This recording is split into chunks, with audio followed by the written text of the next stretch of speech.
mariage, tout le monde est heureux, tout le monde est content.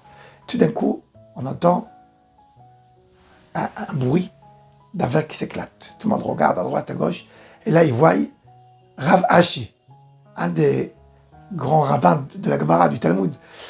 Il est tout fier de ce qu'il a fait. On lui demande, qu'est-ce que tu as fait? Il dit, j'ai cassé un verre de cristal qui coûte très très cher. Et c'était le mariage de son fils. On lui dit, pourquoi tu as fait ça? Il a dit, pour donner un peu un air sérieux à la cérémonie du mariage.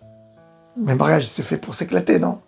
Oui, mais avec un sens.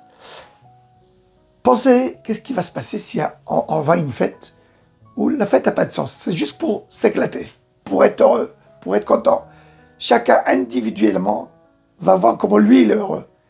Et là, cette fête-là, si elle n'a pas de sens, si elle n'a pas d'objectif, elle peut se terminer très mal. Peut-être avec une violence, avec des gens qui poussent un l'autre, etc. David Amelech écrit dans le Tehillim qu'on doit travailler le bon Dieu avec beaucoup de joie. Ivdu et Hashem besimcha. Mais avant ça, il a écrit un autre psaume. Ivdu et Hashem beira. On doit travailler Dieu avec crainte. Cette connexion entre la joie et la crainte est très importante. Cette paracha qu'on va lire cette semaine, Achremot, on va lire comment les enfants de Aaron à Cohen sont rentrés en pleine fête. Ils sont rentrés dans l'endroit le plus sacré du peuple d'Israël, dans le Mishkan, dans le temple. Et là-bas, ils ont fait un sacrifice qui était mal placé. Maintenant, ils ont fait un sacrifice pour le bon Dieu, mais pas autant, et pas au moment qu'ils auraient dû le faire, et pas à la façon comment ils auraient dû le faire. Mais ils l'ont fait avec beaucoup de joie. Alors la joie, c'est pas ça qui est le plus important. On veut que les gens soient heureux dans leur vie.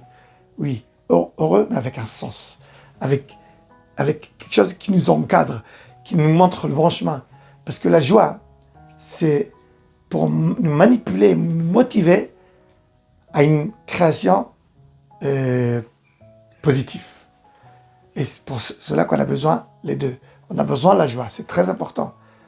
On nous dit que tout le misère que le peuple Israël a eu, c'est parce que, ça, la Torah dit, parce qu'on n'a pas travaillé le bon Dieu par joie. Mais avec cette joie, on a besoin de nous mettre, c'est pas des limites, comme un sens. Et la crainte nous donne un sens. Une maison qui est pleine de joie, mais il n'y a pas de crainte. Il n'y a pas de crainte vers les parents, vers les frères, il n'y a pas de respect un vers l'autre. C'est une joie qui peut être mortelle. C'est exactement la leçon de notre paracha. Les enfants de Aaron à Cohen, ils voulaient être sacrés. Ils voulaient faire tout comme il faut. Ils avaient beaucoup de joie. Mais ils ont dépassé les limites.